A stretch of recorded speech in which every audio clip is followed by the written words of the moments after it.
Buenas tardes, podemos comenzar. Bienvenidos a este segundo conversatorio para espantar el olvido de la Casa Paoli, que es auspiciado por la Fundación Puertorriqueña de las Humanidades, el Departamento también de Educación, el Fondo Flamboyán para las Artes. También está auspiciado por la Comisión Especial Conjunto de Donativo Legislativo y por el Instituto de Cultura Puertorriqueña. La Casa Paoli ha organizado estos conversatorios con motivo de estar conmemorándose el 149 aniversario de la abolición de la esclavitud en Puerto Rico y como antesala a la conmemoración del sesquicentenario de la abolición de la esclavitud en Puerto Rico, a conmemorarse desde el 22 de marzo del 2023 hasta el 22 de marzo del 2024. Nosotros no estamos celebrando nada, no vamos a celebrar absolutamente nada, solamente lo que queremos con este tipo de actividad y otras que estamos haciendo también, publicaciones que tenemos programadas. Lo que queremos es crear un diálogo profundo, analizar lo que ocurrió, analizar los hechos históricos tal y como ocurrieron, pero sencillamente queremos destacar que no estamos celebrando nada y estamos conscientes que hay muchas ideas, ¿verdad? Sí, las sombras, con las sombras y las luces de la abolición de la esclavitud, pero estas cosas hay que discutirlas, hay que analizarlas, hay que cuestionar muchísimas cosas que ocurrieron y hay que estar consciente especialmente del gran racismo que existe en Puerto Rico, independientemente de que sea light o no, ¿verdad? Pero es un racismo que nos ha hecho mucho daño y nos sigue haciendo daño como país, como nación. Y nosotros lo que queremos es ayudar de alguna manera a que algunos amigos y amigas que colaboran con nosotros, como es el caso del invitado de hoy, don Francisco Moscoso, que es uno de los grandes historiadores nuestros de nuestros tiempos, y él siempre ha colaborado muchísimo con nosotros en distintas actividades, y lo hemos invitado hoy para dialogar sobre los indios y negros en la conquista española de Puerto Rico, siglo XVI, libres y esclavos. La mayoría de todos los que estamos participando de alguna manera, conocemos al doctor Francisco Moscoso, pero yo voy a leer algunos datos que tengo, un resumen que hicimos de su extenso resumen. Nació en Mayagüez en el 1949, historiador, catedrático del Departamento de Historia de la Universidad de Puerto Rico, recinto de Río Piedras, desde 1987 hasta que recientemente se jubiló. En el principal centro docente del país fue coordinador del programa graduado de Historia de 1994 a 1996, director de la sección de Historia del Ateneo Puertorriqueño del 2005 al 2010, académico de número de la Academia Puertorriqueña de la Historia del 2006, miembro de la Asociación Puertorriqueña de Historiadores, y como autor tiene una impresionante lista de libros y artículos publicados en la prensa y revistas de su país natal y del extranjero, que en un futuro recogerá en varios volúmenes. Es uno de nuestros más importantes historiadores contemporáneos. Nosotros vamos a publicar, entre las primeras cosas que publicaremos será este conversatorio, que también Pancho lo ha convertido en un ensayo, que ya gracias a Dios lo tenemos, y lo vamos a publicar de alguna manera para también el beneficio de los amigos y amigas que no necesariamente pueden participar en estos conversatorios. Pero también queremos comentar que todos los conversatorios, incluyendo el anterior con la doctora Mirna Nieves y el que tenemos el 18 de este mes de marzo con la doctora Rosario Méndez Panedas, lo subimos a nuestra página web, que es casapaolipr.com, casapaolipr.com. Ahí pueden también los amigos y amigas que así lo deseen, que quieran participar en otras actividades que tenemos, también están anunciadas ahí las actividades y cantidad de materiales de lo que hemos hecho por 45 años están resumidos ahí en la página de Casa Paoli, que es www.casapaoliprdepuertorico.com. Así con ustedes dejo al querido amigo historiador, el doctor Francisco Moscoso. Gracias, Pancho. Muchas gracias, Néstor, por la gentileza de la invitación y aplaudiendo a Casa Paoli y a ti por la iniciativa de promover esta jornada de conmemoración de la abolición de la esclavitud, llegando a sus 150 años ya. Y como tú bien sugieres, pues no son celebraciones, sino son estas efemérides, ocasiones para reflexionar y analizar y poner al día, ¿verdad?, estos temas con las nuevas investigaciones y nuevas perspectivas que se van dando. Indios y negros en la conquista española de Puerto Rico, siglo XVI.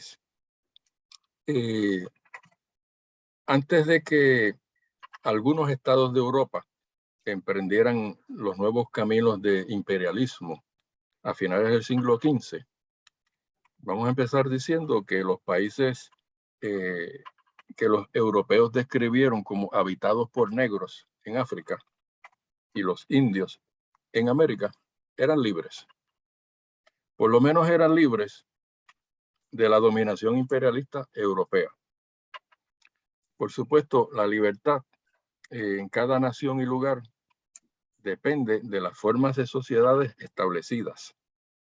Y para entender dónde situamos y podemos caracterizar el entrelazamiento de los indios y negros en la conquista y colonización española, vamos a considerar primero algunas nociones de contextualización histórica.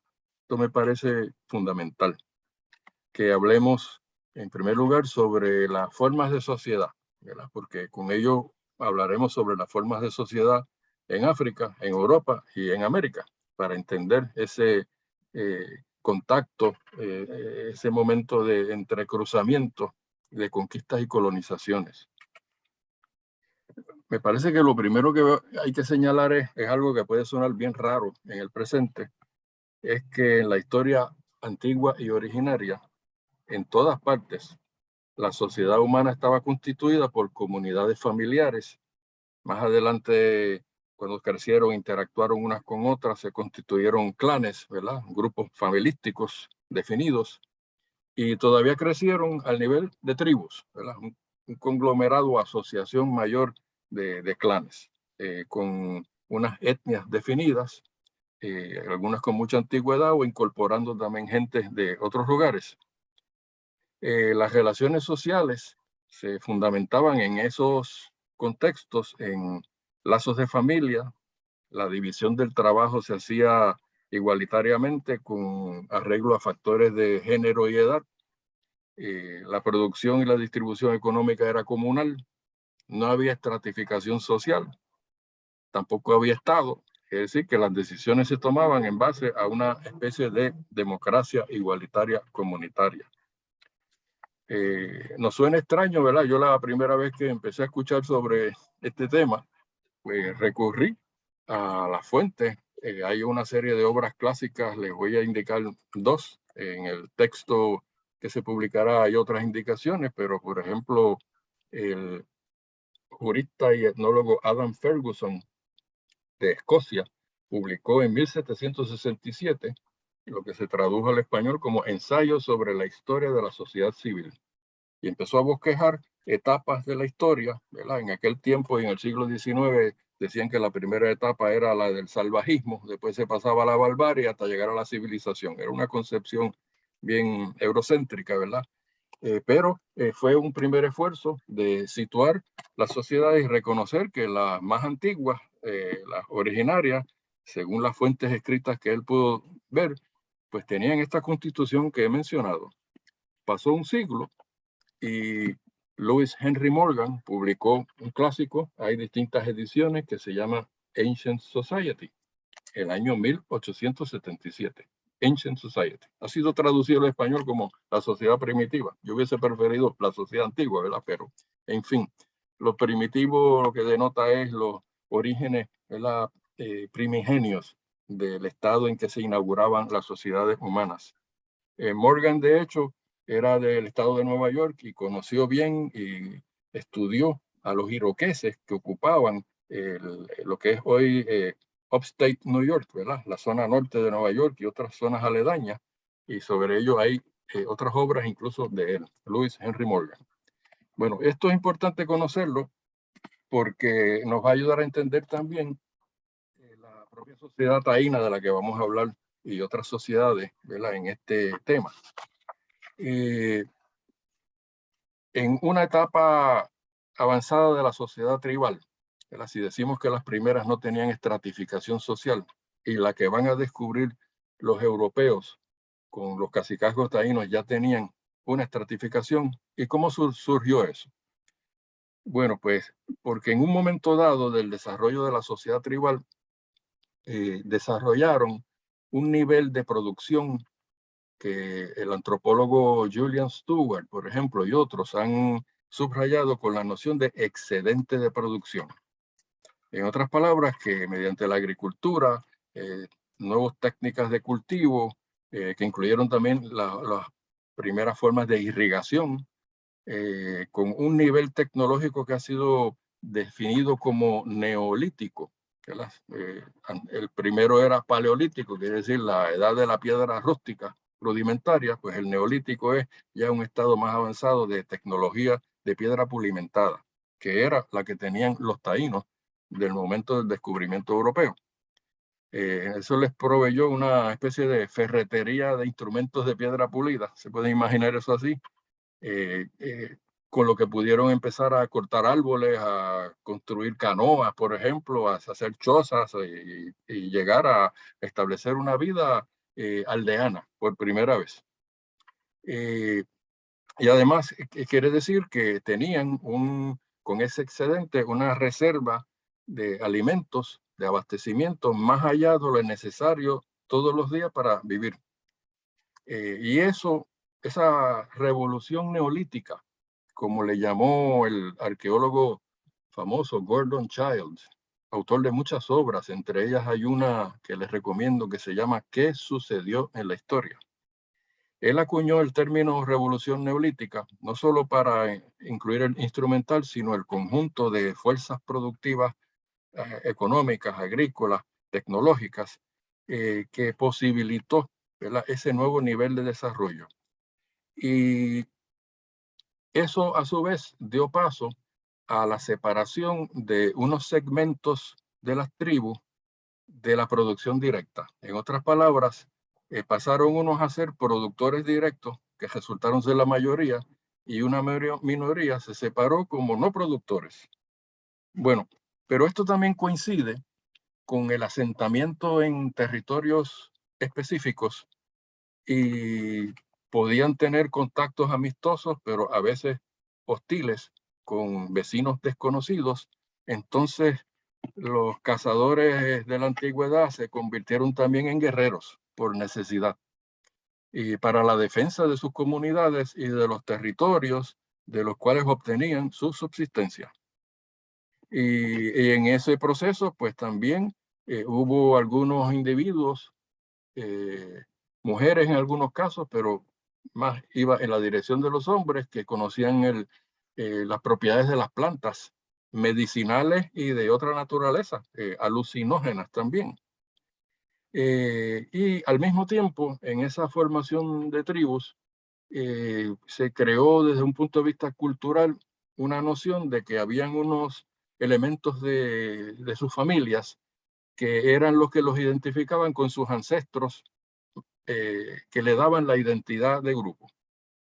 Bueno, consideren también que en cada contexto histórico, y en estos más antiguos que estamos hablando, hay unos niveles de conocimiento, de visiones del mundo, de estados de desarrollo de la ciencia. Hay mucho que en ese momento la ciencia estaba en su infancia, así que le atribuyen a la naturaleza poderes mágicos, espirituales, misteriosos, que no se conocen, y eso también se lo atribuyen a la gente.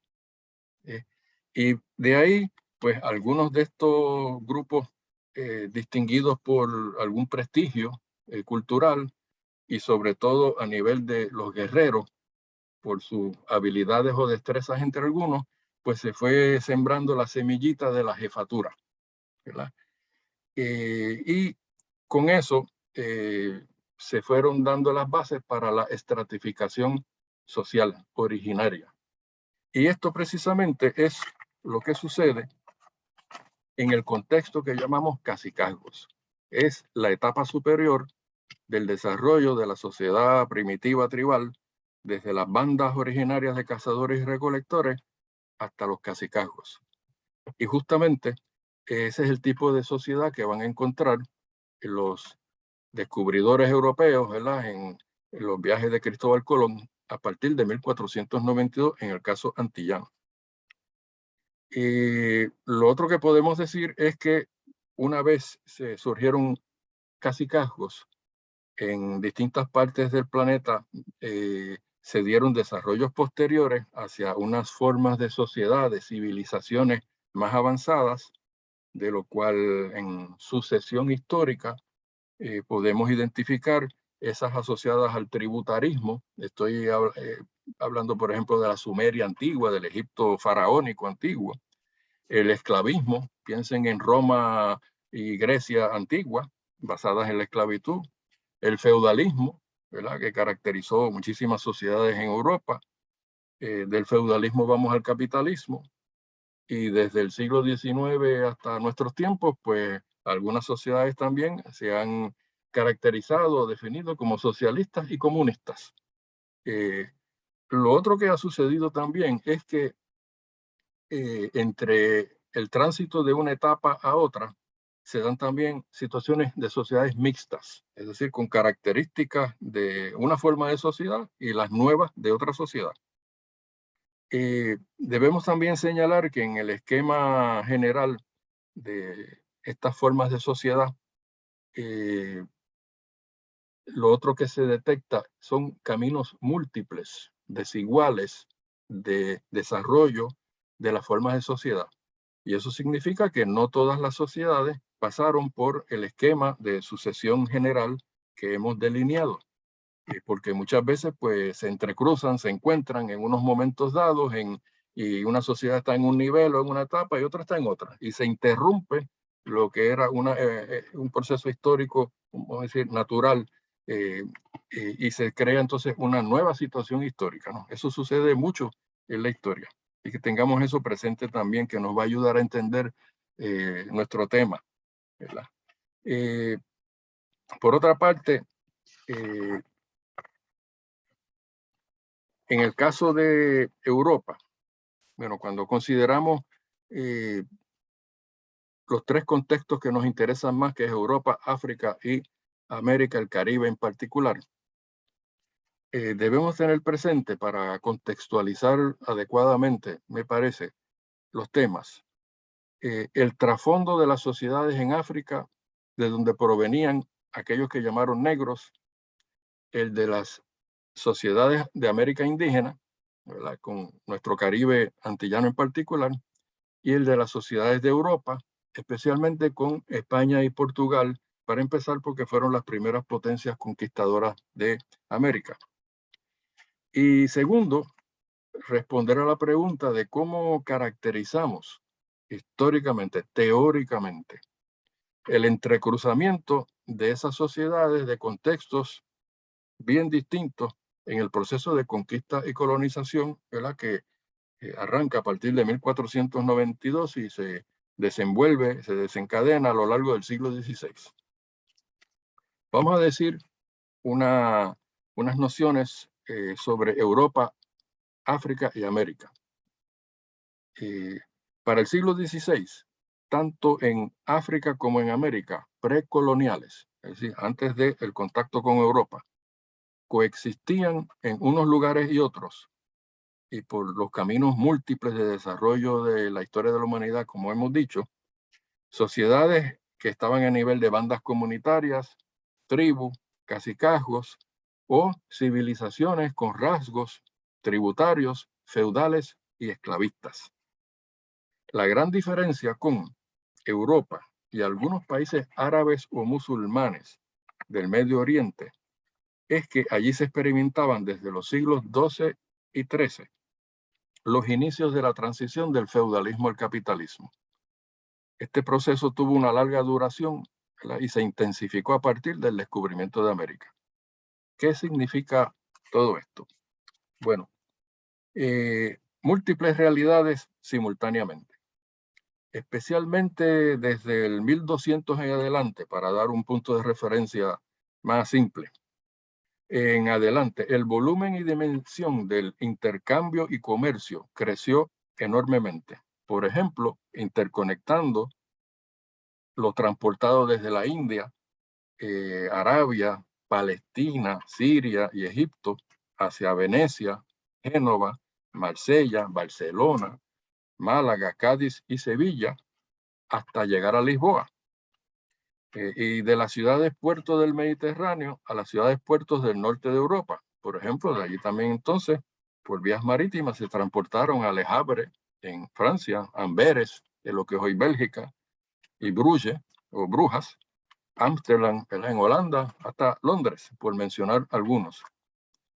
Pero lo mismo estaba sucediendo por vías terrestres, ¿verdad? Trayendo artículos de intercambio, por ejemplo, la famosa ruta de la seda de China, lo mismo iba sucediendo también en el interior de Europa, entre unas ciudades y otras.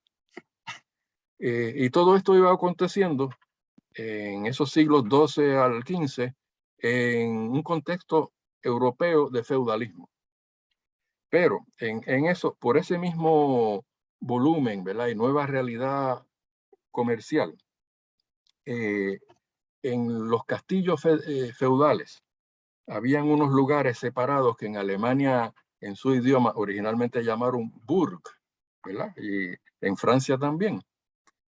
Pienso, por ejemplo, en Francia, la ciudad de Strasbourg, ¿verdad? O en Alemania, Hamburg. Y en España, pues le llamaron Burgos, ¿verdad? En español y en portugués. Y esos lugares de Burgos fueron los señalados, permitidos por los señores feudales y por la iglesia católica en ese momento para efectuar transacciones comerciales y obtener artículos, ¿verdad?, que consideraban de lujo, que no se producían en Europa y traían de bien lejos, especias, ¿verdad?, como la pimienta, la canela o el azúcar, o textiles, paños, telas finas, artesanías, distintos objetos y demás.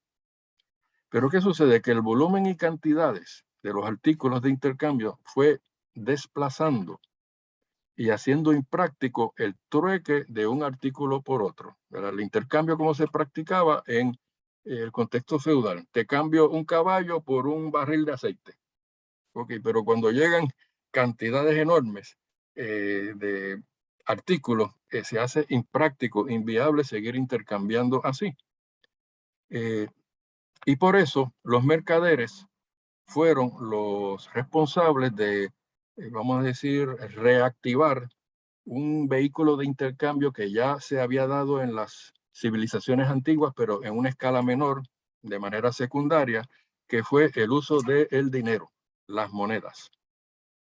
¿Y qué significa esto? Pues que la moneda con el dinero se va a producir un instrumento, un vehículo con una equivalencia de precios entre un artículo y otro. En el momento que eso sucede, los artículos dejan de ser artículos de uso necesario y se convierten en mercancías. Es un cambio cualitativo, ¿verdad? Incluso de mentalidad y de enfoque económico y de objetivo de la producción. Ya no es una economía natural para simplemente producir lo necesario para vivir con algunos intercambios de excedentes, sino es una economía de mercado, ¿verdad? Y ya eso va a ser distinto. En este proceso entran en juego los metales preciosos como el punto de referencia de establecer ese instrumento de intercambio. Y de ahí la importancia del oro y la plata, sobre todo el oro, considerado como el más precioso, la plata segundo lugar, y en un tercer lugar, menos valioso, pero también útil, el cobre. Oro, plata y cobre están en la base de la nueva economía de mercado, pero que a su vez va a ser monetaria. Ven por donde voy caminando. Verás, cuando lleguemos a la conquista de Puerto Rico, cuyo objetivo principal va a ser la búsqueda del oro. Y no va a ser solo para hacer prendas y adornarse con objetos de oro. Otra cosa más importante está en juego. Así que poco a poco, esa economía del trueque fue cediendo a la economía de mercado. Incluso todo tomó cariz de mercancía, todo se podría comprar y vender una vez esto sucede, incluso la fuerza de trabajo. Y aquí es que está el secreto del nacimiento de la nueva relación de producción y de nuevo sistema económico antagónico al feudalismo. Porque le podemos poner precio, ¿verdad?, a los alimentos, a las herramientas, a los muebles, pero también le podemos poner precio al trabajo. Y el trabajo en la esclavitud no tiene precio porque es apropiado a la persona directamente como un instrumento de producción. En el feudalismo, el trabajo no es remunerado tampoco porque les trae un excedente, ¿verdad?, de lo que producen los campesinos, los siervos, eso lo apropian los señores. Pero el trabajo asalariado es bien distinto, ¿verdad?, porque ese es un instrumento que incluso libera a los trabajadores de las amarras feudales de ser siervos y de la esclavitud, pero entonces tiene que comprar su vida con el trabajo asalariado.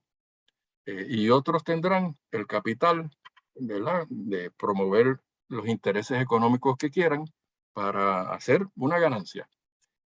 Todo esto está en gestación de forma desigual. Esto no quiere decir que en todos los países, especialmente en Europa, se dan todos a la misma vez, ¿verdad?, con la misma intensidad. Es un proceso, como subrayo, bien desigual, multilineal, a ritmos distintos, con mayor intensidad o menor en los distintos lugares. Pero el hecho es que se va moviendo la historia en esa dirección. A ese contexto de nueva situación económica, se le ha llamado la revolución comercial.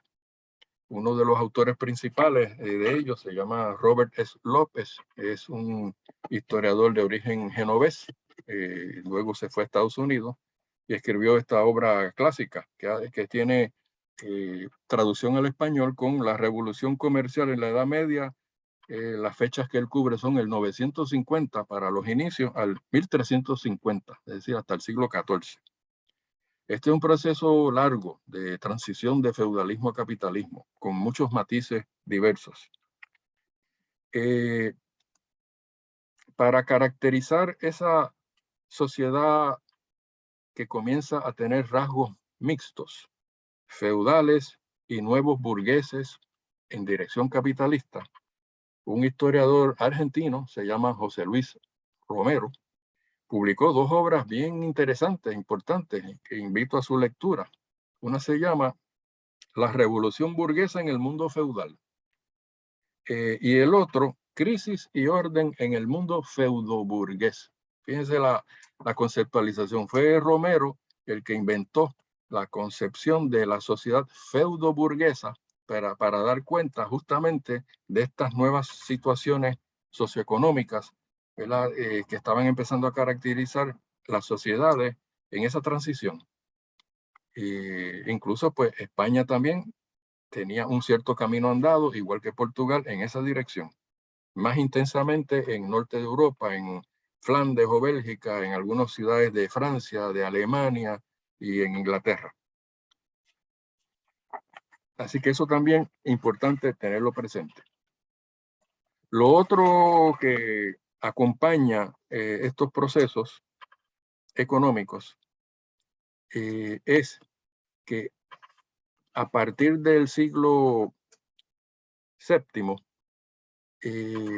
Arabia inicia una expansión con la fundación de la religión del Islam hacia el Medio Oriente, el norte de África, llegando, introduciéndose en España y Portugal.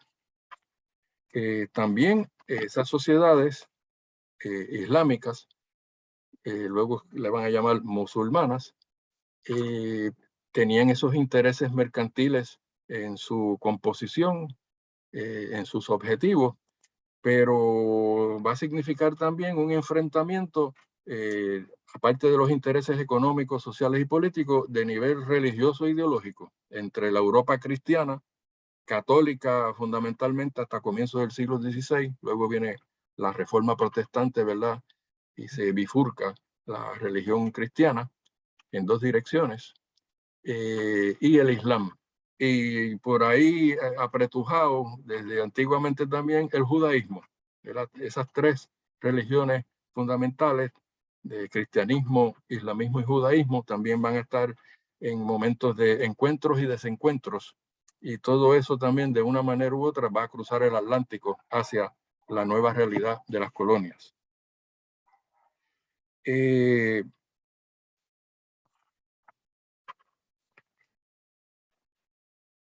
Otros detalles a tener presente es que en el siglo XV, cuando fijamos la atención en las Antillas, en la sociedad taína, que hemos dicho que estaban a nivel de cacicazgo, pues eso significa que ya antes de iniciarse la conquista y colonización española, la sociedad estaba dividida en una forma de estratificación incipiente, originaria, y no es accidental, que cuando Cristóbal Colón empezó a describir lo que estaba viendo y a tomar notas sobre la estructura social, pues notó que habían unos individuos que llamaban caciques, eran los jefes, habían otros que eran los nitaínos, ¿verdad? Principales, guerreros, y habían otros que llamaban los naborías, ¿verdad? Ahora le llamamos naboria, en algún momento le quitaron el acento, pero en el siglo XVI eran los naborías, que era el pueblo común trabajador. Eso ya existía. Y complementario a ello, había una jefatura y una jerarquía de caciques, caciques supremos y subcaciques. Eso se detectó bien en la española y en el caso de Puerto Rico. ¿Verdad? Piensen en nuestro caso de Puerto Rico con Agüeybaná el Viejo, como lo distinguimos para el cacique supremo original del momento del contacto con Ponce de León. Luego viene Agüeybaná II, el Bravo, ¿verdad? El de la resistencia y la rebelión. Y esas sociedades cacicales, en nuestro caso no había esclavitud. Entonces uno se pregunta, bueno, ¿y cuál era la naturaleza de las relaciones de producción? Si no eran siervos y no eran esclavos, ¿qué eran? Bueno, pues el elemento que lo caracteriza es el surgimiento de las relaciones tributarias de producción. Tributo significando que es una forma de extraerle a los campesinos comunes el excedente de lo que están produciendo en la agricultura, en la pesca o incluso a nivel artesanal, y eso se lo apropia la nueva clase dirigente, ¿verdad? La clase cacical, le podemos llamar. Esta incluye también a un elemento que se llamó los beíques o boíques, ¿verdad? Que eran como una especie de chamanes o sacerdotes primitivos que eran parte del grupo gobernante. Así es que con los cacicazgos lo que tenemos es históricamente el nacimiento de la explotación del ser humano por el ser humano. Y de hecho es la explotación de la mayoría, que son los trabajadores, por una minoría dominante y gobernante. Creo que no tendrán problemas con contemplar que desde el momento que sucedió eso y en las civilizaciones posteriores hasta nuestros días, esa ha sido nuestra realidad, de sociedades con alguna forma, ¿verdad?, de estratificaciones y divisiones en clases, a lo que las cosas se complican también cuando se añaden las discriminaciones por castas, ¿verdad?, el racismo que mencionó Néstor al comienzo en la introducción, y por factores religiosos también, distintas ideas y creencias que tiene la gente, pues complica más el panorama. Eso con el caso de los taínos. Ahora, cuando miramos a África, en el mismo siglo XV, antes de que los europeos llegaran allí, una historiadora de Ghana, yo me leí un artículo de ella interesante que se llama en inglés Slavery and the Slave Trade in Pre-Colonial Africa. La autora es Akosua Adome Perby, de la Universidad de Ghana, en Accra. Pues ella nota que ya existían también, cuando uno baja a la franja del oeste de África, desde Senegal y Gambia, ¿verdad?, bajando por la curva de Guinea hasta Nigeria, y ahí llegamos a Camerún y viramos hacia abajo, Congo hasta Angola. Era todo ese África occidental. Pues allí habían algunas sociedades que estaban en nivel de tribus, otras a nivel de cacicazgos, otras eran estados tributarios o feudales o con características de ellos. Por ejemplo, los cacicazgos o los reinos de los elofes, que fueron unos de los grupos que trajeron a Puerto Rico y a Santo Domingo, de Senegal. Los Bai de Liberia, los Asante de Ghana, los Bancongo del Zaire, los Congo o Luanda de Angola, por mencionar algunos.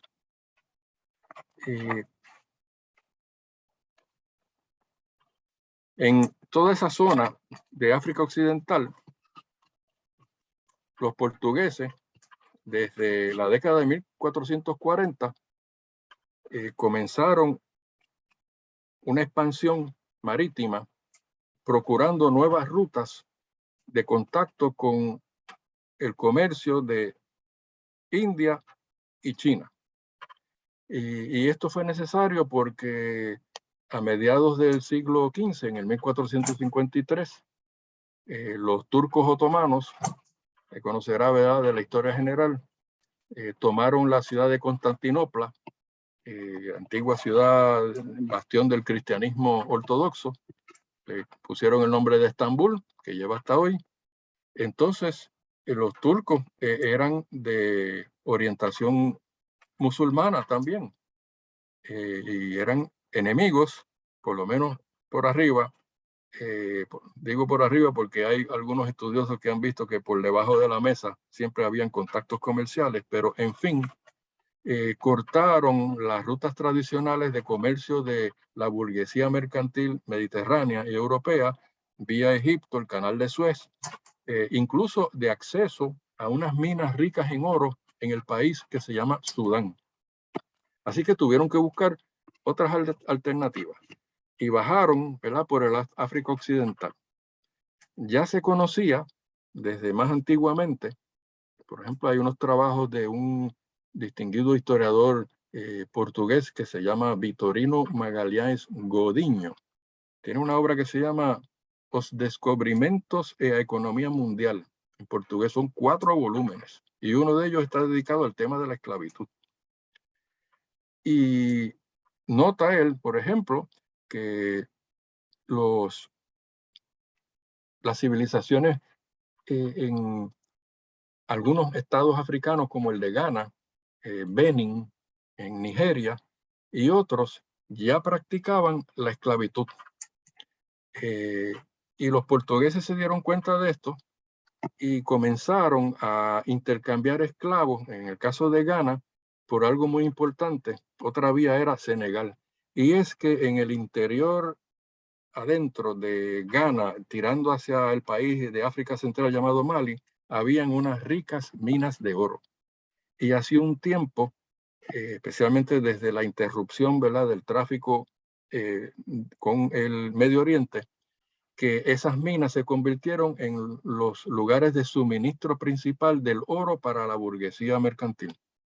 Subrayo que la importancia de esto es el oro para ir desarrollando la economía monetaria que estaba en progreso. Así que intercambiaron los portugueses esclavos que capturaban en la misma costa africana, los llevaban a Ghana y ahí lo intercambiaban por oro. Son cantidades enormes de masas de oro que están mandando para Portugal y Lisboa inicialmente. Pero a la misma vez, entonces, vieron que siendo una economía de mercado donde todo tiene precio, pues los esclavos también tienen un precio y pueden obtener ganancia con eso. Entonces ahí se va a montar un tráfico de esclavos sobre el preexistente a una escala nueva de unas dimensiones mundiales y sobre todo cuando ocurra el descubrimiento de América y en los próximos siglos a una escala inusitada de tráfico de esclavos. El sociólogo Octavio Ianni, en una obra titulada Esclavismo y Capitalismo, señaló que en los siglos XVI a comienzos del XIX se estima que transportaron entre 10 y quizás hasta 15 millones de gentes esclavizados hacia América. Imagínense esa dimensión. Eso no se había visto ni en la historia antigua de Grecia ni de Roma. Bueno, y los portugueses iniciaron ese tráfico hacia 1450. Ya Godinho, por ejemplo, menciona que estaban transportando a razón de 800 y 1000 esclavos por año a Lisboa. Muchos de ellos eran vendidos en Sevilla, que era el otro lugar de concentración de esclavos en el sur de España. La ciudad de Sevilla tenía 6% de su población eran esclavos o descendientes de esclavos, antes de producirse, ¿verdad?, la conquista y colonización en América. Así que estas son, ¿verdad?, algunas de las nociones que debemos tener presentes para cuando ahora entremos a la otra parte, la central de nuestra presentación, que es los indios y negros. Y me voy a enfocar especialmente en un tema en particular, porque hay muchísimo sobre esto, el encuentro de ellos en la fuerza de trabajo como trabajadores. Bueno, voy a circunscribirme también como embocadura, ¿verdad?, a esta jornada de análisis que nos lleva a la abolición, al periodo inicial de contacto y de conquista en Puerto Rico de 1506 a 1519. Quizás pensamos que bueno, el siglo XVI es bien amplio, ¿verdad?, y que hay muchas más cosas, es verdad, pero ya ustedes verán que en ese periodo inicial ya hay una intensidad de eventos, de datos y hechos históricos que nutren solo ese periodo inicial. Y ahí es donde se da el primer encuentro. Entre 1506 y 1509, bajo el mando del capitán Juan Ponce de León, se efectuó primero un viaje de exploración inicial hacia algunas regiones de la isla de Boriquén, su nombre taíno. De hecho, Cristóbal Colón, en una carta que escribió a los reyes en 1493, por informaciones que recibió de los indios que estaba transportando a España, conoció el nombre de Boriquén y lo registró en esa carta. En el 19 de noviembre de 1493, en su segundo viaje, Colón y su tripulación hizo una escala en el noroeste de Puerto Rico, entre Aguada y Aguadilla, y le cambió el nombre a Isla de San Juan Bautista. Yo señalaría que esto de los cambios del nombre no es un dato fortuito, ¿verdad?, o caprichoso. Estas son formas de simbolizar una nueva dominación imperial. En algunos casos los países preservaron por algunas costumbres o circunstancias y otras sus nombres originales, como el caso de Cuba y Jamaica, ¿verdad? Pero en el caso de la española, pues le pusieron la española para empezar, luego se preservó Haití para lo que es la República de Haití actualmente. Y en nuestro caso, pues de Boriquén pasó a Isla de San Juan Bautista inicialmente. Son señales de dominación imperialista realmente. Los portugueses, de hecho, cuando estaban bajando por la costa del oeste de África, frente a lo que es hoy Mauritania, establecieron lo que ellos llamaban una feitoría mercantil o una factoría comercial en una islita que se llama Arguim, y andaban procurando por ahí lo que ellos llamaban el río de oro, ¿verdad? Estos son metáforas. Lo mismo van a hacer los españoles cuando pasen a Sudamérica, entre el Golfo de Urabá en Colombia hasta la zona de Veragua y lo que es hoy la ciudad de Colón en Panamá. A eso le llamaron Castilla del Oro, ¿verdad? Y cuando, ya mismo lo explico, lleguemos a por qué se llama nuestra isla Puerto Rico, pues también es otra metáfora mercantil. Ahora tiene otros significados históricos y culturales, ¿verdad? Pero en sus inicios fue eso. Bueno, en algún momento de 1506, el mes no se ha podido precisar, pero está documentado en una obra que editó de documentos Aurelio Tío, que se llama Nuevas Fuentes para la Historia de Puerto Rico, de la Universidad Interamericana, 1961. Y aquí contiene un documento muy especial que se llama La Probanza de Juan González. Su nombre completo era Juan González Ponce de León. Era primo del capitán conquistador. Y participó en la conquista y además aprendió el idioma taíno. Fue bien instrumental en el proceso de conquista. Eventualmente se mudó y siguió pasos conquistadores en México y por allá, para obtener un repartimiento de tierras, pues hizo esta probanza, que es una investigación de méritos y servicios para justificar que le dieran tierras. Y resulta que las primeras preguntas, ¿ya?, y la información del inicio de esa probanza son datos sobre la conquista de Puerto Rico y la rebelión de los taínos.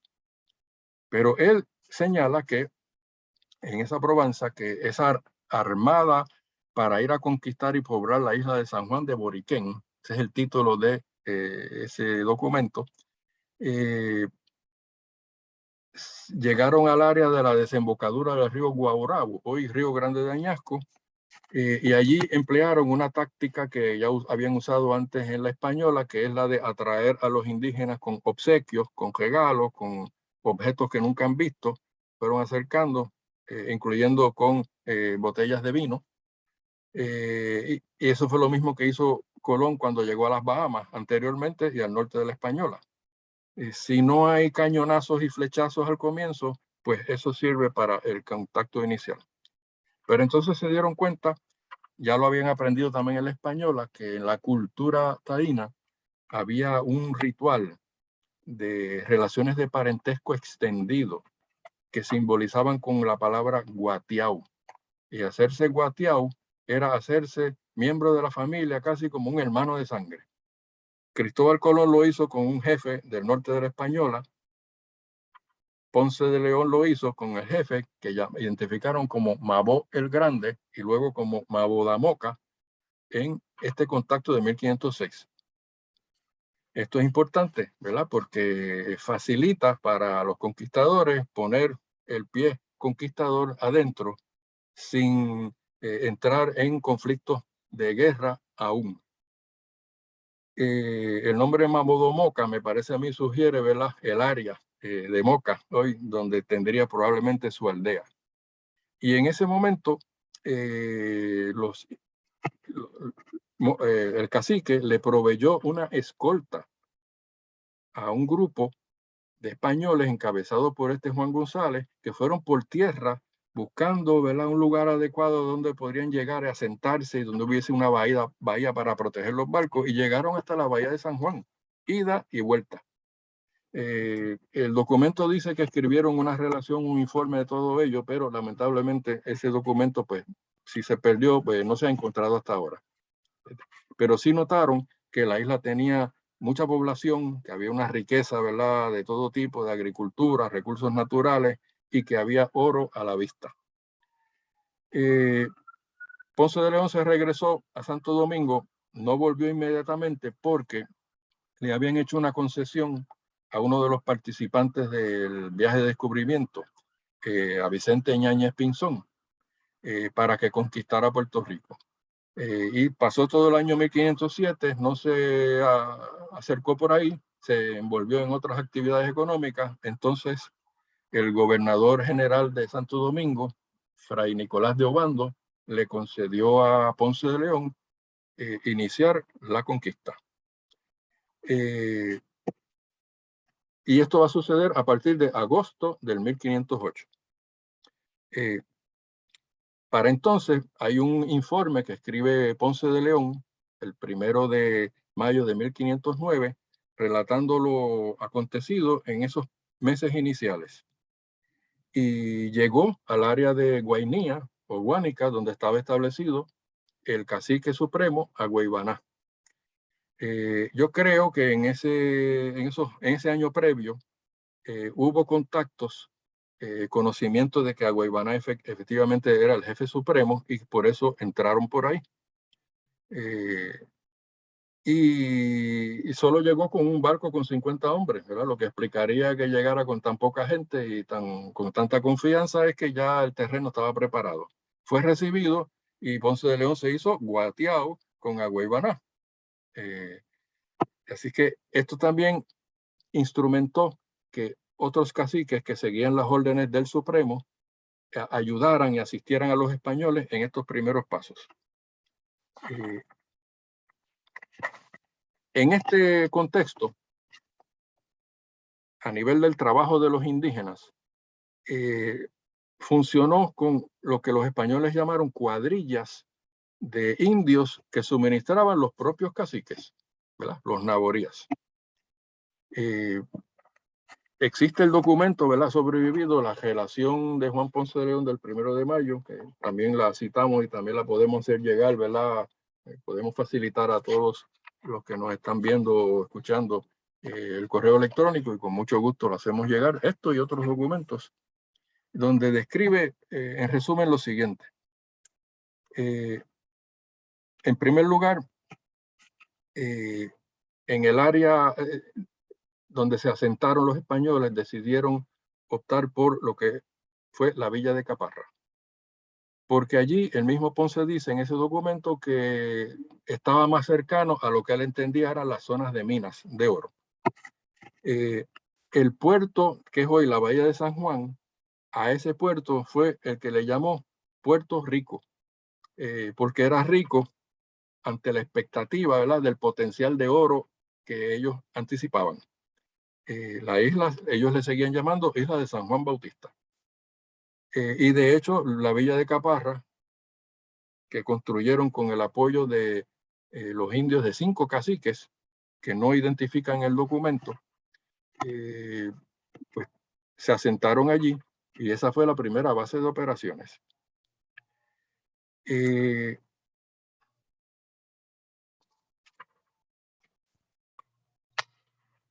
Ponce de León terminó ese documento diciendo que había logrado recoger una muestra de oro inicial como de 830 pesos de oro, que no es lo mismo que dólares, ¿no? Lo de oro vale mucho más. Pero que se lamentaba que no había podido hacer mucho más por no existir todavía en Puerto Rico las relaciones que ya había comenzado el gobernador Obando en Santo Domingo, que son las dos modalidades de trabajo a los cuales fueron sometidos los taínos, que se conocen con el régimen de la encomienda o repartimiento de indios, y el otro era la esclavitud. Vamos a explicar esto brevemente.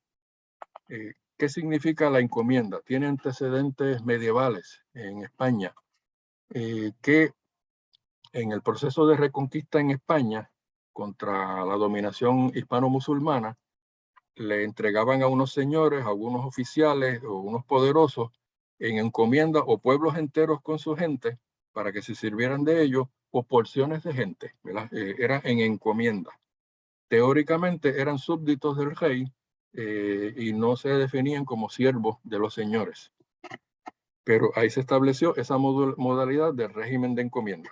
Eso fue lo que traspasaron a Puerto Rico, pero tuvieron que hacer una adaptación a la circunstancia local de los cacicazgos.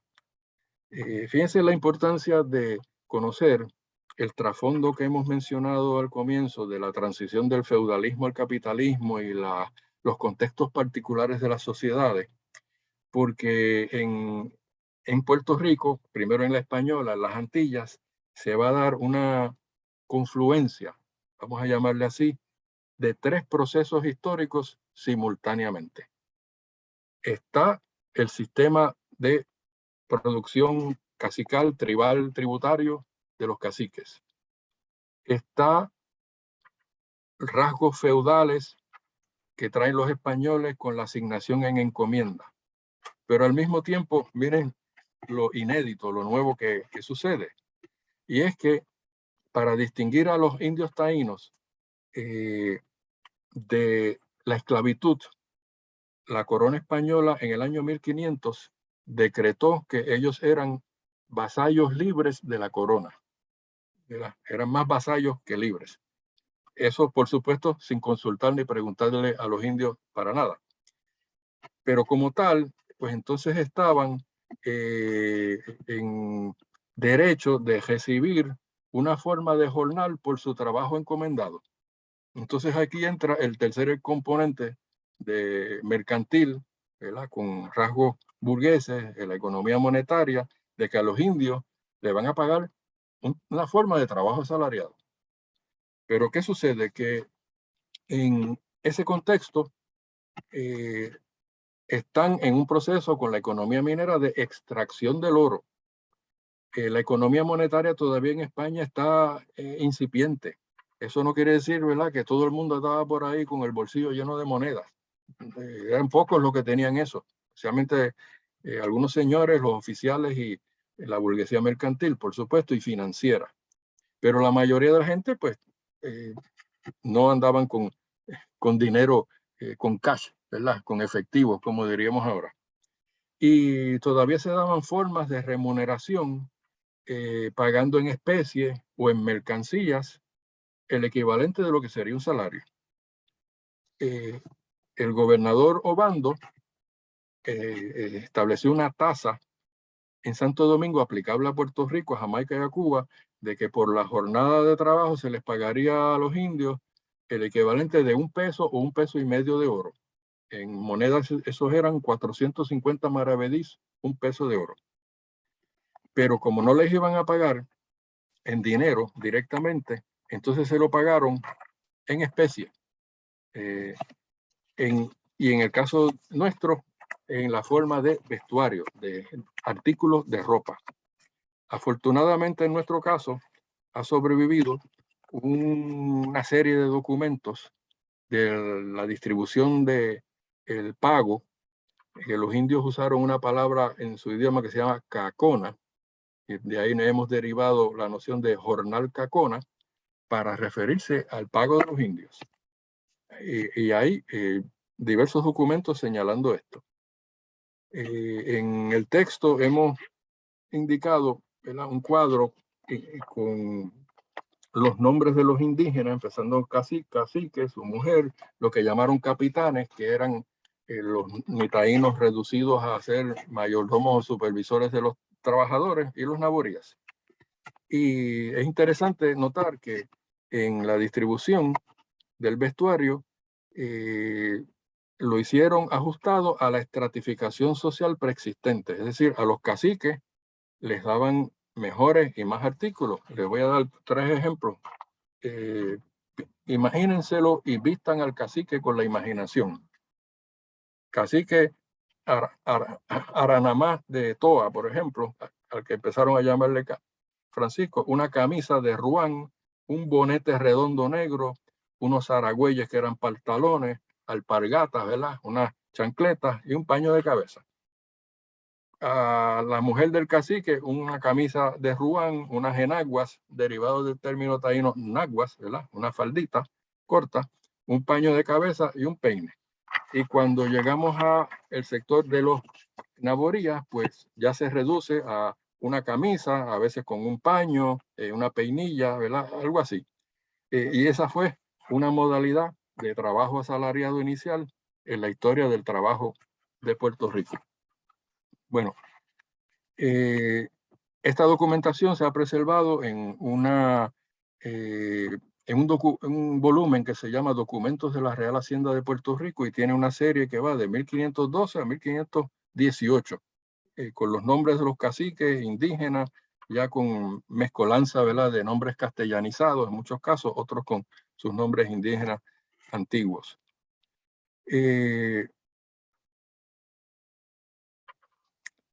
Con respecto a los indígenas, hay que notar también que, aparte de los indios en la encomienda, otros fueron esclavizados. ¿Y quiénes fueron estos? Pues a partir de la rebelión de los taínos, para castigarlos y someterlos a la fuerza, muchos de los prisioneros fueron convertidos en esclavos taínos. Y los otros, a quienes declararon indios salvajes por lo que entendían que eran caníbales, sin entender los rituales, ¿verdad?, antropológicos asociados con esto, fueron los indios caribes, ocupantes de las Antillas Menores. Estos llamados indios salvajes o caníbales, pues tuvieron una solución para ello: o exterminarlos y matarlos, atacar sus islas, o capturarlos y convertirlos en esclavos. Esa fue la política con respecto a los caribes el resto del siglo XVI. Bueno, justamente en ese contexto es que entran y se empiezan a introducir los negros en Puerto Rico, en la forma de libres, ¿verdad?, si ya eran libres viniendo de España, o libertos, si les concedían la libertad, se la otorgaban en el proceso de la misma conquista, sus amos, o esclavos, que serían realmente la mayoría. Hay una obra hecha en nuestra historiografía por el profesor historiador Jalil Suez Vadillo, se las muestro aquí, que se llama Puerto Rico Negro, publicada en 1986. Su coautor es Ángel López Canto, que se encargó de la parte final del siglo XVIII, pero Suez Vadillo se ocupó del siglo XVI, especialmente, que es la parte más extensa.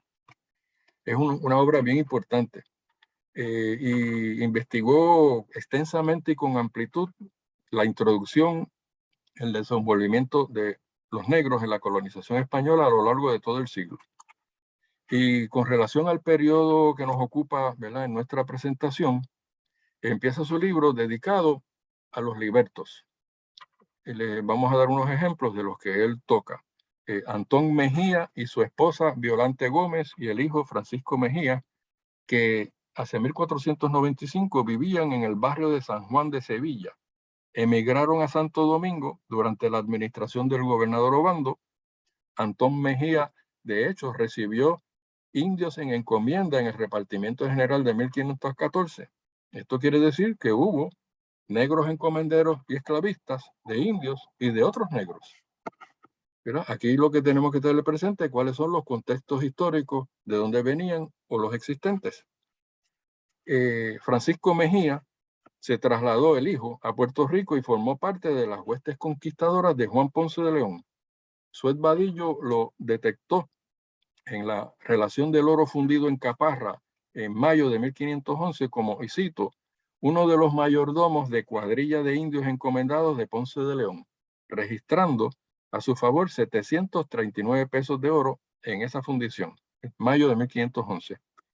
En esa misma fundición, y yo explorando esa fuente primaria, he encontrado, déjeme decirle que las fuentes primarias manuscritas del siglo XVI y XVII y mucho del XVIII fueron, muchas de ellas digitalizadas y se pueden ver y estudiar en internet en el portal de archivos españoles. Y ahí es donde, por ejemplo, uno puede ver, ¿verdad?, esta del 1511, donde encontramos, junto con el caso que él menciona de Mejía siendo mayordomo de indios encomendados, pues se menciona aquí un Fernando y un Juan negros que manifestaron haber cogido para Jerónimo Fundidor, era el fundidor de oro, se llamaba Jerónimo de Bruselas, y un bachiller, un letrado llamado Villalobos, 90 pesos de oro en esa fundición. Así que vemos también que los negros, en calidad de libertos o de esclavos, son insertados en el proceso de la minería del oro inicial. Después de 1530, cuando ya la fuerza de trabajo indígena ha sido casi aniquilada, entonces estarán con mayor intensidad los negros en la minería y otras actividades económicas. Bueno, otros casos, Francisco Mejía, como dijimos, se trasladó a Puerto Rico y en otros casos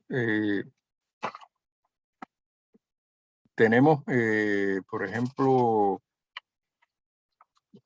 la familia de Francisco Piñón, ¿verdad? Fue mayordomo minero, estanciero agrícola y esclavista. El mismo liberto, Francisco Piñón, fue dueño de hasta 11 esclavos, como documenta Suet Vadillo.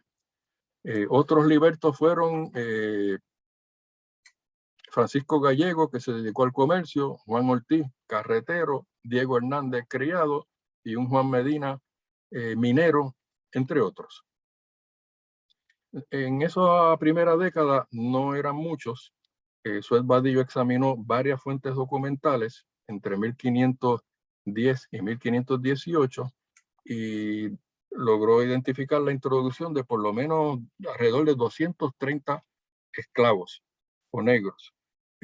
Posiblemente fueron unos cuantos más, ¿verdad? Porque no todos los documentos se han preservado y algunos todavía faltan por investigar.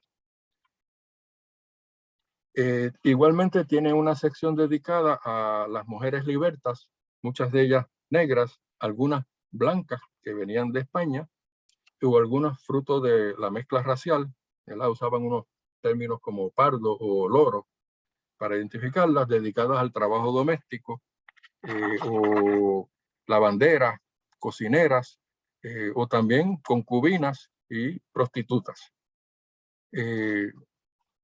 Son muchísimos más detalles, ¿verdad? Que cubre, pero me estoy centrando en el aspecto de la fuerza de trabajo.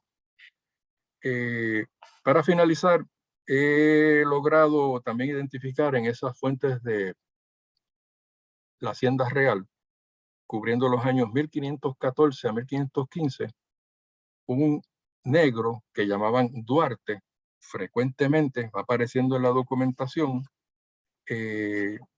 Hicimos un ensayo sobre el mismo, el negro Duarte en la Hacienda Real de Toa, 1514 al 15, publicado en Cuadernos de Investigación Histórica de la UPR en Río Piedras.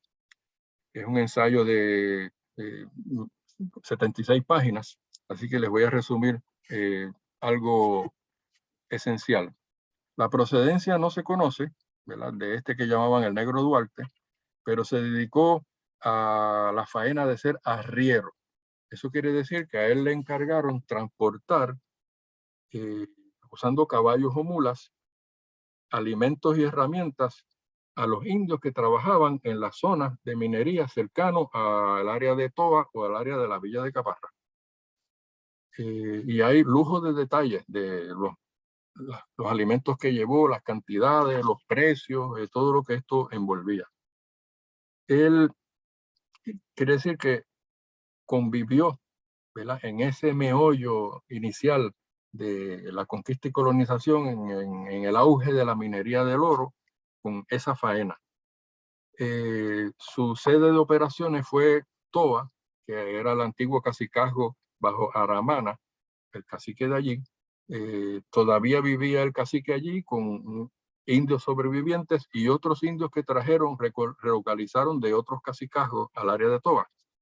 En Toa también los españoles establecieron un complejo de haciendas y hatos ganaderos, y también la corona estableció lo que se llamó la Hacienda Real, ¿verdad?, una de sus 3 propiedades principales para buscar oro y hacer negocios en Puerto Rico, que eran Toa o Tubao en el oeste, incluso por unos años la isla de Mona. Duarte convivió con los indios y, por lo que pudimos documentar, llegó a formar parte de la familia del cacique Aramana. Y hacia 1519, cuando sale ya de la documentación, no se encuentran más datos, pues ya se estaba transformando, lo estaban identificando de esclavos, aparecía junto con los naborías. Así que tenemos como una especie de metamorfosis de esclavo a naboría en el contexto particular, ¿verdad?, de esos inicios conquistadores. Eso es lo que nos lleva hasta 1519. Bueno, los días de los indios y negros conviviendo y padeciendo en la colonia habrían de cambiar dramáticamente precisamente en ese año de 1519, porque en ese año se inició en La Española y en Puerto Rico en conjunto el tráfico de importación masiva de esclavos negros de África a Puerto Rico. Ya estaba en proceso la mudanza de la capital de Caparra a la isleta de San Juan, la ciudad de San Juan fundada en 1522, en cuya edificación laboraron indios encomendados, pero especialmente también, y está bien documentado, esclavos negros en lo que llegaría a ser, ¿verdad? Piensen en lo que mencionamos al comienzo de los burgos y las ciudades, puertos y mercantiles, pues exactamente ese iba a ser el destino de la ciudad de San Juan de Puerto Rico como el burgo mercantil de la colonia de Puerto Rico por los próximos 3 siglos. Bueno, el tráfico de esclavos, lo que sucede más adelante, hay temas también, ¿verdad?, de la rebelión y resistencia de los esclavos y de los indios. También está el tema del racismo, ¿verdad? También está el aspecto cultural, ¿verdad? Todos los rasgos culturales, los vocablos, idiomas que trajeron de África y se fundieron en Puerto Rico, formando parte de una nueva sociedad criolla. Todo eso ya requiere un tratamiento aparte, ¿verdad?, más tiempo, y lo podemos hacer quizás en otra ocasión. Así que vamos a darle paso al público que nos escucha o nos ve, para si tienen preguntas y comentarios, con nuestro agradecimiento infinito por esta oportunidad. Muchas gracias, Néstor. Gracias, Pancho. Gracias a los amigos y amigas que están participando de alguna manera con esta interesante charla tuya, y verdaderamente que hemos aprendido muchísimo. Pero yo creo que sí que debieras comentar un poco sobre las rebeliones. Me parece que sería interesante porque en esas rebeliones participaron todos, ¿no? Había mucha gente en esas rebeliones, o sea, eso no está muy clarificado de quiénes participaron o cómo tú ves. Bueno, hay cierta investigación hecha, todavía creo que falta por hacer más, pero por ejemplo, el compañero Suez Vadillo identificó lo que él considera una primera rebelión en 1514, ¿verdad?, de algún grupo de esclavos saliendo de San Juan. Para la década de 1520, yo me he encontrado solo con un documento, eso no quiere decir que no sucedió muchas veces más, donde cundió un poco el pánico entre los conquistadores españoles porque se juntaron negros rebeldes con indios rebeldes, ¿no? Entonces ahí tenemos como una especie de alianza en resistencia contra los conquistadores. Lamentablemente la información es escasa sobre eso. Más adelante en el siglo he encontrado una rebelión importante en la década de 1560 de unos esclavos que identificaron como biooes. Los biooes habitaban un conjunto de islas en la costa de lo que es hoy Guinea y Guinea-Bissau, en el oeste de África, y trajeron esos esclavos de ahí. Eran guerreros, se rebelaron en San Juan, se pasaron a las zonas circundantes por el campo. Hay cierta documentación sobre eso. Atacaban y buscaban alimentos en las haciendas circundantes. Les enviaron patrullas para tratar de aniquilarlos. Capturaron y ejecutaron a unos cuantos, pero también el documento dice que hubo una porción que se internó por los bosques y nunca más supieron de ellos. Así que estos fueron unos caminos criollos nuevos, libertadores, ¿verdad?, que se irían formando en esa historia inédita. Eso con relación al siglo XVI. Usualmente la forma principal de resistencia era individual, que era la fuga, ¿verdad? Y de ahí van a ser el término los cimarrones. El cimarronaje comienza desde aquella época. No lo tenemos cuantificado como nos gustaría. Sí, cuando nos movemos más adelante en la historia de Puerto Rico, hacia el siglo XIX particularmente, que fue quizá un siglo de mayor intensidad de la esclavitud, está la obra del profesor Guillermo Baralt, ¿verdad?, historiador, Esclavos Rebeldes, y una estudiante que hizo su maestría con nosotros en la Universidad en Puerto Rico, Melissa Reyes, hizo una tesis sobre los cimarrones y las cimarronas de 1850, pero de 1836 a 1850.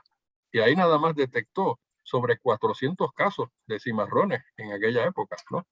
Así que algo que empezó en el siglo XVI nos lleva incluso más adelante hasta el siglo XIX.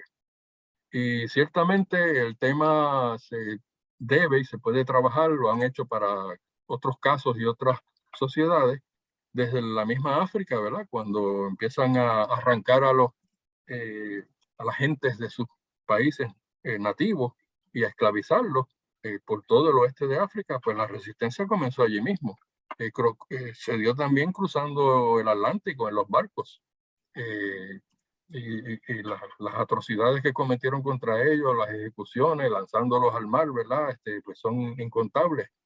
Así que todo esto nos lleva de vuelta incluso pues, a los orígenes de la esclavitud, cuando empieza el tráfico intenso desde África. Así que la resistencia sí, es bien importante, está ahí. Y cuando lleguemos finalmente al siglo XIX, al 1873 de la abolición, que casi siempre en la historia tradicional se le atribuye a un discurso de Román Valderotti de Castro en las Cortes de España en 1870 o a la sociedad abolicionista, ciertamente fueron un elemento importante, pero los mismos esclavos desde el siglo XVI estaban luchando por su libertad. Oye, Pancho, siempre se habla de cimarrones, pero tú hablaste de las cimarronas. ¿Qué tú sabes de las mujeres? Las mujeres tuvieron que jugar un papel bien importante ahí. Sí, sí, también. En la fundación, por ejemplo, de San Mateo de Cangrejos, en las primeras décadas del siglo XVIII, se fundó con una comunidad de libertos, ¿verdad? Y los relocalizaron ahí en esa área de Santurce, cerca de Barrio Obrero hoy, y habían hombres y mujeres. Entonces, ese lugar, San Mateo de Cangrejo, con los hombres y las mujeres como trabajadoras en la capital de San Juan, fue un punto como de abastecimiento, incluso de protección de esclavos fugados que los escondían allí. Y entonces lo otro que sucedió que sabemos es que traían alimentos, artículos de las haciendas o de los hatos ganaderos del área cercana, ¿verdad? Estamos hablando de Bayamón, Toa, Caparra, Guaynabo, hasta San Juan, pero todos tenían que pasar por Cangrejo. Entonces, en Cangrejo apeaban parte de la mercancía y otras la llevaban a San Juan y la vendían allá, ¿no? Así que hicieron una red de abastecimiento y solidaridad para tratar de sobrevivir también, en donde las mujeres jugaron un papel importante. Pero casi siempre en la documentación a nivel de resistencia para el siglo XVI en que me he enfocado, pues casi siempre están hablando, enfocan en los hombres, no es una historia escrita desde el punto de vista patriarcal. Hay que rebuscar, verla con lupa para encontrarla, pero están ahí también. Pablo, gracias a Pablo Crespo, al doctor Pablo Crespo, que además de ser historiador es nuestro apoyo en la programación, en la tecnología, en todo, ¿no? Con estos conversatorios. Y gracias al Instituto de Cultura también, que Pablo está trabajando ahora con el Instituto de Cultura. Pues estado por el Departamento de Educación, por cierto. Pero hay algunas preguntas, Pablo. Sí, saludos Néstor, saludos Pancho. Hay varias preguntas y varios comentarios. Quiero comenzar con uno presentado aquí en la misma plataforma de Zoom por Isal Godreu. Dice, saludos, gracias por la charla. Varias preguntas. La primera es, ¿cuántos libertos, más o menos, si se sabe el número o se tiene una idea, llegaron a Puerto Rico a comienzos del proceso de colonización? Bueno, gracias Isar y saludos. La cuantificación completa no está disponible. Lo que hay son, ¿verdad?, algunas referencias. Vuelvo a mencionar el libro de Suet Badillo, Puerto Rico Negro. Quizás ahí tiene algunas de las mejores informaciones. Tienen nombres y apellidos de hombres y mujeres específicos, pero a veces habla en términos generales, ¿no? Dice, habían muchos libertos, pero no sabemos la cantidad. Eh, una, una cuantificación, ¿verdad? Como quisiéramos, pues no la tenemos. Eran unas decenas, vamos a decir, ¿verdad? La mayoría de los negros fueron esclavizados, negros y negras, ¿no? Obviamente.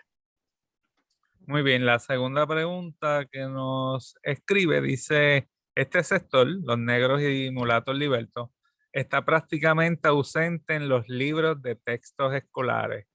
Qué esfuerzo se está haciendo o qué esfuerzo los historiadores están haciendo para incidir sobre ello? De hecho, entre ellos, yo sé que se menciona siempre a Juan Garrido, de Francisco Piñón.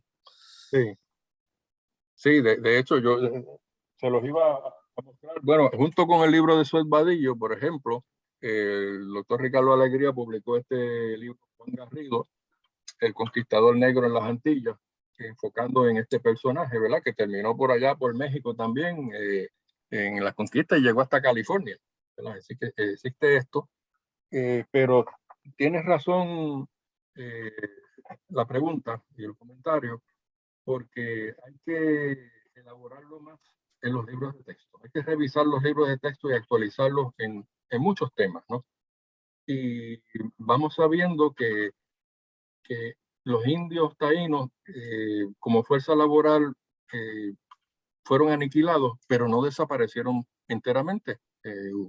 Hubo bolsillos de indios, hubo más convivencia, y sobre todo en el proceso de formación de lo que llamamos la sociedad criolla, pues se da el elemento del mestizaje, ¿verdad? Y algunos censos del siglo parciales del siglo XVI lo demuestran. En uno de 1580 que me viene a la mente, que hizo el obispo de San Juan de apellido Salamanca, mencionó como 400 y tantos españoles, pero habían como 900 y tantos esclavos, pardos, mulatos, que eran la mayoría, ¿no? Y eso ya nos da la semilla de lo que iba siendo la formación de esa nueva sociedad criolla. Y cuando llegamos al siglo XVIII, desde 1765, con el censo del mariscal O'Reilly, y de 1776 en adelante especialmente, se empiezan a hacer censos sistemáticos y ahí vemos la clasificación en libres y esclavos, pero también una ordenación racista en castas, ¿verdad? De que van desde blancos, indios, morenos, mulatos y negros. Todo ese abanico va a estar presente ahí. Así que en la historiografía hay cierto trabajo hecho, ¿verdad? Lo que pasa es que no se ven los textos, está más bien en artículos de revistas académicas. Pero hay algunas bibliografías que también podemos indicarlas, donde se consigue alguna información en ese sentido. Muy bien. La tercera, considerando la explotación a la que estuvieron sujetos los indígenas, ¿vale la pena seguir distinguiendo entre encomienda y esclavitud? Eh, pues yo diría que sí, porque teóricamente y en la práctica debemos de fijarnos en las particularidades de las relaciones de producción.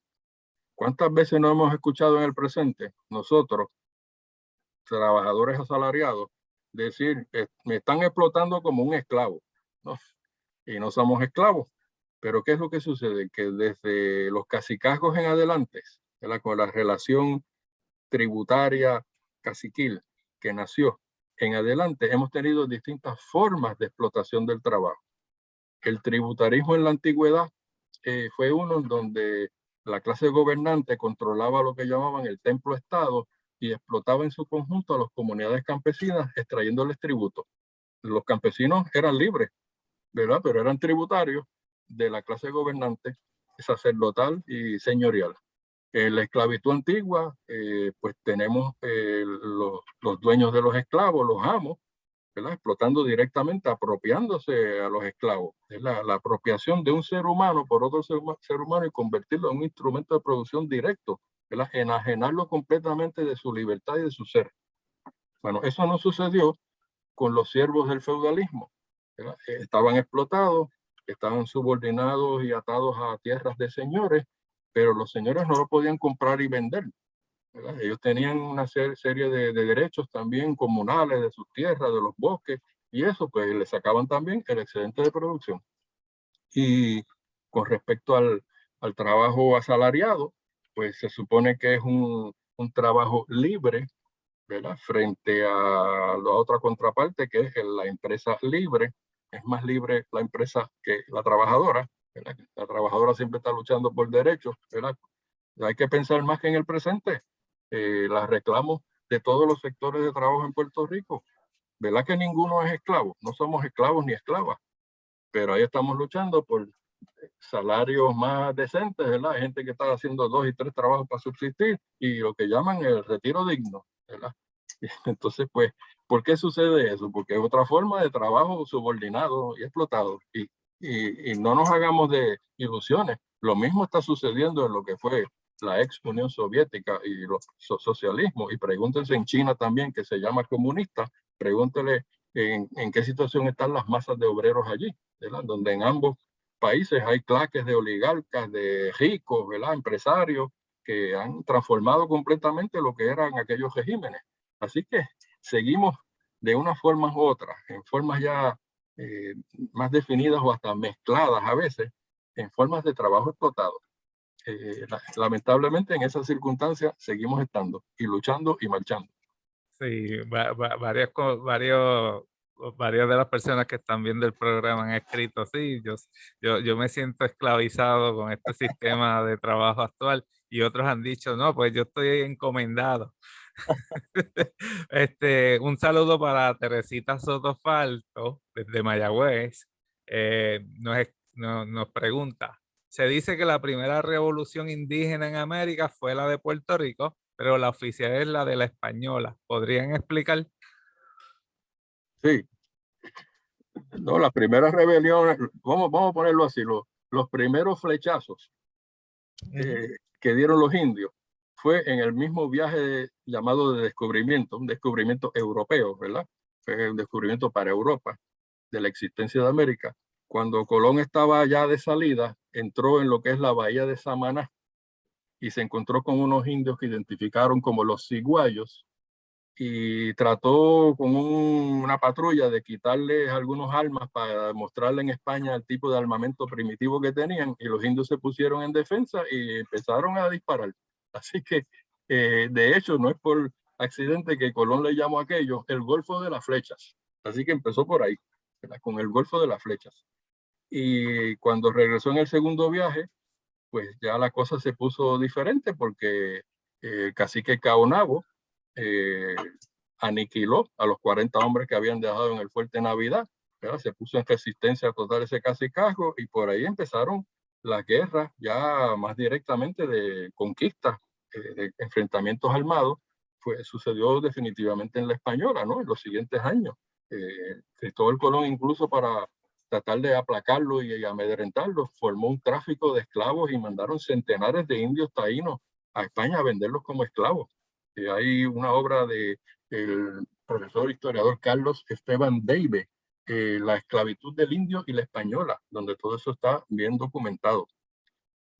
Bueno, entonces en el caso de Puerto Rico, pues por lo que sabemos, no fue hasta finales de 1510 que se empezaron a dar las primeras señales de resistencia, ¿verdad? Cuando vieron que estaban siendo expropiados en sus tierras, sometidos a la explotación minera, etcétera, que empezaron a resistir. y en enero de 1511 estalló la Gran Rebelión de los Taínos. Y duró todo el año 1511 y se expandió por distintas regiones de Puerto Rico, porque no fue que los españoles conquistaron la isla de sopetón, ¿verdad? De este a oeste completamente, fue por regiones. Hubo resistencia en 1514 y 15 en lo que llamaron Daguao, ¿verdad? Que es parte de Naguabo, Humacao, Guayama, en el centro de la isla, Jayuya, Orocovis. Allí tuvieron que practicar lo que llamaron cabalgadas o ataques terroristas contra las aldeas, incendiando y capturando indios para venderlos como esclavos. Todo esto sucedió hasta 1517 por lo menos, ¿no? Así que sí, empezó la resistencia en la española, y después en Puerto Rico pues fue el segundo escenario de conquista, y lo mismo sucederá luego en Jamaica y en Cuba. Muy bien. Omar Gutiérrez también envía saludos. Escribe, ¿sabemos algo del proceso de transmisión de conocimiento indígena de la naturaleza a los africanos que estaban llegando y a la población europea que estaba llegando a Puerto Rico? Esa es la primera pregunta. Y la segunda es, ¿qué rol tuvieron los africanos esclavizados en el proceso de traslado de caparras a la isleta? Ok. Bueno, sí, yo no he investigado, ¿verdad?, como tema particular eso, pero en términos generales puedo señalar que cuando uno recoge el vocabulario de los taínos, hay una obra que se llama Diccionario de Voces Indígenas de Puerto Rico, de Luis Hernández Aquino, y uno ve las palabras y la identificación. Eso refleja el conocimiento de la naturaleza y los recursos naturales que tenían también los indígenas. Evidentemente todo eso no solo se lo transmiten a los españoles, se lo transmiten a todos los que van llegando, esclavos, pero podemos también decir que los esclavos que vienen de la África subsahariana vienen de culturas y civilizaciones distintas con conocimiento igualmente. Quizás una vía de investigarlo un poco, a nivel por lo menos de vocablo, es la obra de Manuel Álvarez Nazario, un lingüista puertorriqueño ya fallecido, y la obra se llama El elemento afronegroide en el español de Puerto Rico. Una obra que se debería de reeditar. El elemento afronegroide en el español de Puerto Rico. Ahí van a ver identificación de procedencia, definiciones de términos, vocablos distintos, que quizás ayuda a documentar un poco mejor, ¿verdad?, esta pregunta. Yo creo que pues, hay que hacer trabajo sobre ella. Un buen tema. Pablo, tú tienes Sí. un chat de Marcos Nieves y se pregunta los hallazgos o las notas de investigación de los arqueólogos que trabajaron en el yacimiento por el área llamado Paso del Indio en Vega Baja en la década de los 90 fueron publicados para beneficio de los investigadores e historiadores del siglo XVI o anterior. Es un comentario que hace Marcos Nieves, quien es también historiador y que trabaja en el Archivo General de Puerto Rico, especialmente en la sección de música. Eso hace falta, sí, que nos indique dónde conseguir la publicación, y saludos a Marcos. Sí, yo creo que sí, que debiera, si Marcos no está escuchando, que debiera anotar también si sabe el nombre de la publicación y dónde se puede adquirir. ¿Alguna otra pregunta, don? Sí, Marco él está preguntándolo. Me escribió. Él está preguntándolo. Sí, Okay. si la información, los estudios arqueológicos y la investigación histórica que se hizo sobre el paso del indio fue publicado. Bueno, yo por lo menos no lo he visto. Yo me encantaría verlo, porque sé que ahí detectaron como que 3 niveles de ocupación, ¿no?, de fases indígenas, desde las tempranas hasta los cacicazgos. Entonces sería fabuloso poder contar con ese análisis, pero no conozco una obra. Hay que llamar a los arqueólogos. Sí, deben estar los informes. Alguien pues va a tener que sentarse y hacer ese análisis. No, hay que ir hasta el Chipo, ¿no?, a la Oficina de Conservación Histórica. Sí, es correcto. Eso te quería comentar, ya que Marcos trae ese dato interesante. En la Oficina de Preservación, ahora se llama Oficina de Conservación Histórica, bajo la fortaleza, que está en el Vallajá, en el tercer piso de Vallajá, están las oficinas. Yo pienso que ahí hay material, pero muy interesante, muy importante, de investigaciones que se han hecho y que no necesariamente han salido de ese archivo. Yo creo que eso es para las personas que les gusta investigar, pero también que les gusta publicar. Sería interesante que se publicaran muchos de esos estudios, no tan solo a nivel arqueológico, sino también a nivel de arquitectura y de otros temas, ¿verdad?, relacionados con Puerto Rico. Hay mucho material allí. Pablo. Sí, mira, saludos a nuestra audiencia desde San Croix, Islas Vírgenes. Nos están preguntando desde allá si tienes alguna información, Pancho, sobre los cimarrones que venían de otras islas y que llegaban a Puerto Rico. Hay algunos artículos. Yo mismo escribí uno en el 1998.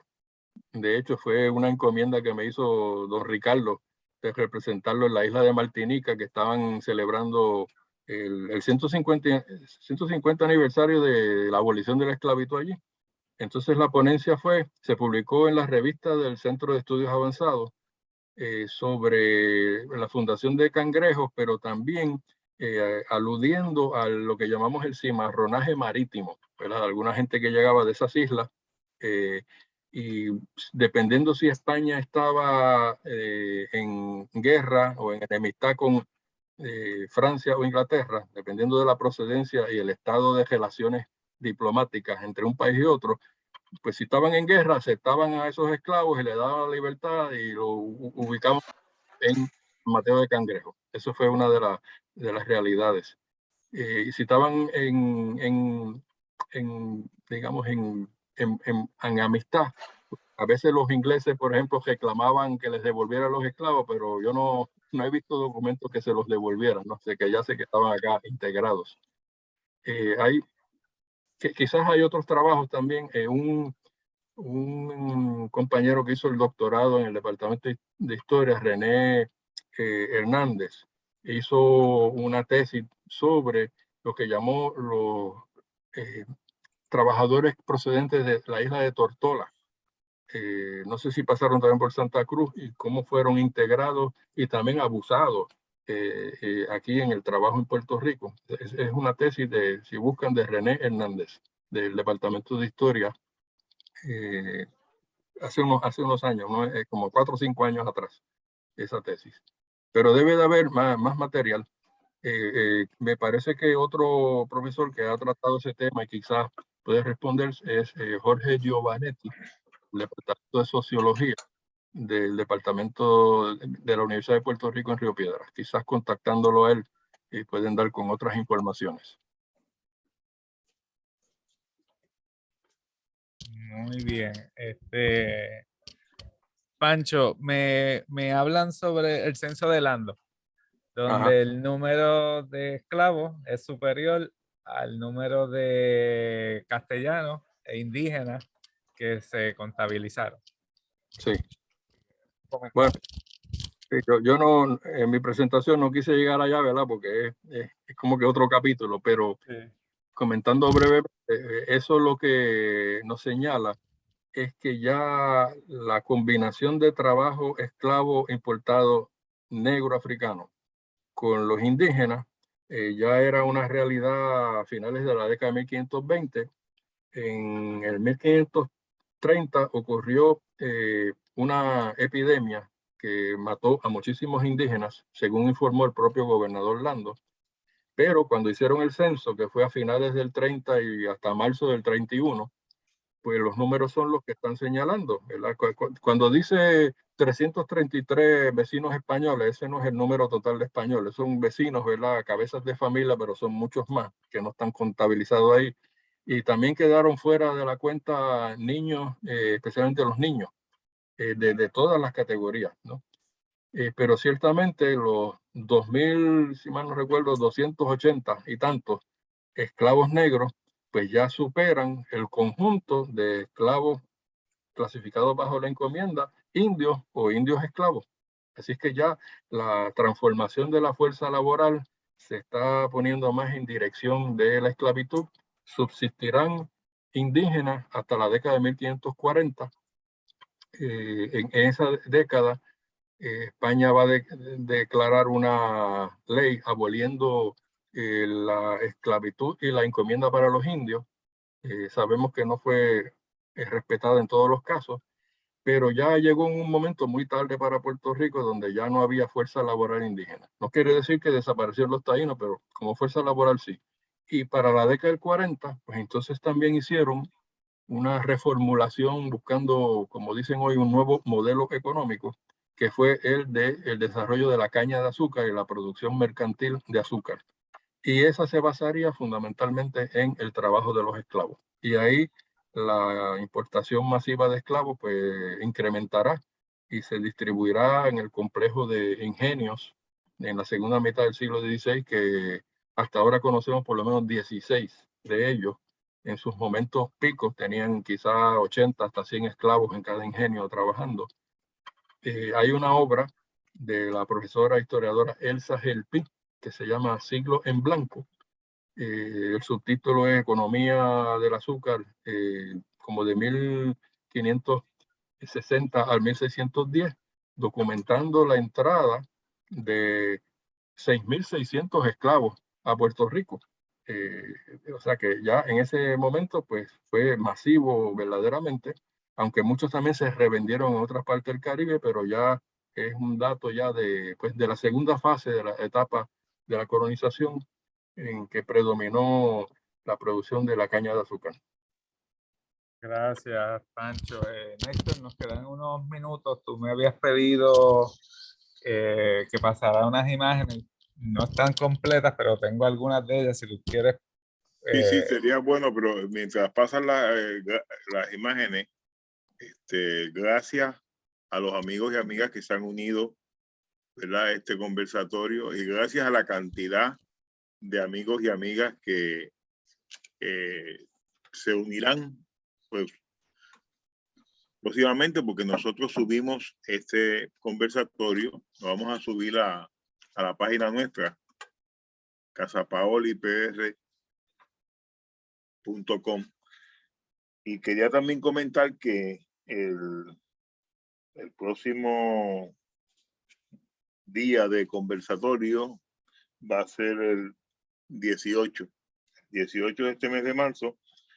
Hemos invitado a la doctora Rosario Méndez Paneda sobre la aportación de la mujer negra a la cultura puertorriqueña. Así que a la 1 de la tarde también por Zoom. Y quería también mencionarle que nosotros hemos publicado más de 50 libros en 45 años, o sea, la Casa Paoli. Y quería mencionar algunos, por ejemplo, Cuentos populares puertorriqueños para la juventud de hoy, de la doctora Julia Cristina Ortiz Lugo. Leo, escribo, pienso, investigo. El volumen 1, La guía del maestro. El volumen 2, Manual del estudiante. Esto se puede conseguir a través de Casa Paoli y también en San Juan, en la librería de Norberto González. Y también hay un libro que ya prácticamente quizás ya esté agotado, de Julia Cristina Ortiz Lugo también, sobre Saben más que las arañas, e ensayos sobre narrativa afropuertorriqueña. Así que nosotros estamos muy agradecidos del apoyo de la Fundación Puertorriqueña de las Humanidades, del Departamento de Educación, de la Comisión Especial Conjunta de Donativos Legislativos, del National Endowment for the Humanity y del Fondo Flamboyant para las Artes, por el apoyo que siempre nos dan para poder realizar estas actividades.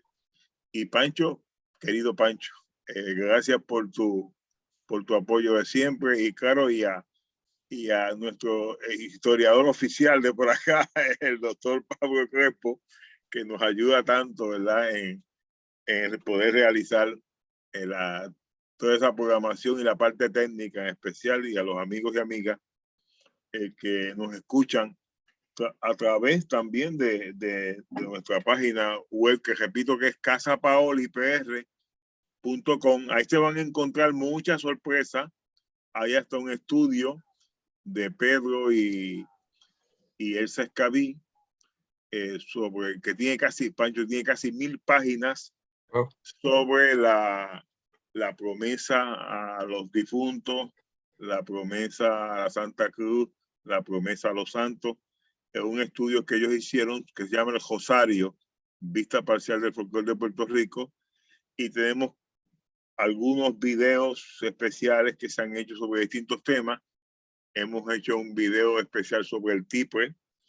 Estamos montando en Casa Paoli un taller. El patio se ha convertido en un gran taller de ensamblaje de instrumentos tradicionales de Puerto Rico, que ya lo anunciaremos con más detalle, con más calma. Así que estamos haciendo en silencio, ¿verdad? Un silencio que yo llamo positivo, porque hay un silencio también que es un poco negativo, ¿no? Cuando nos callamos en vez de felicitar a la gente y trabajar con la gente.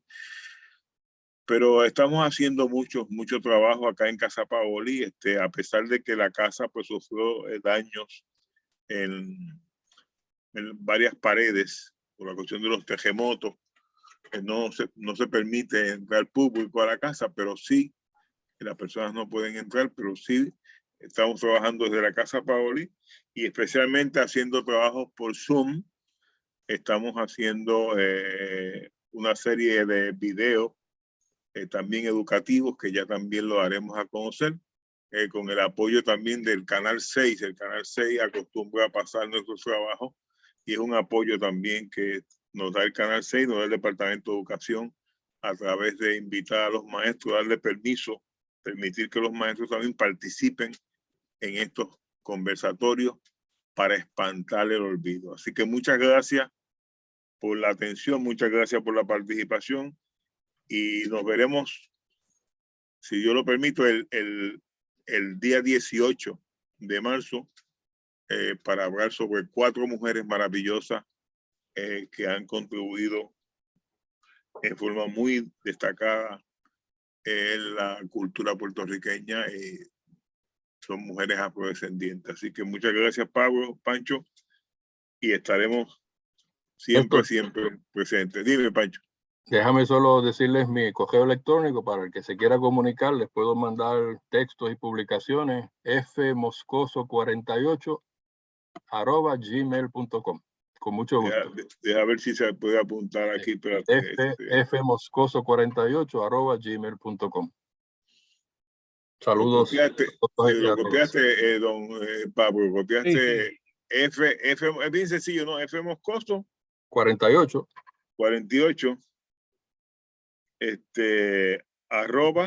@gmail.com.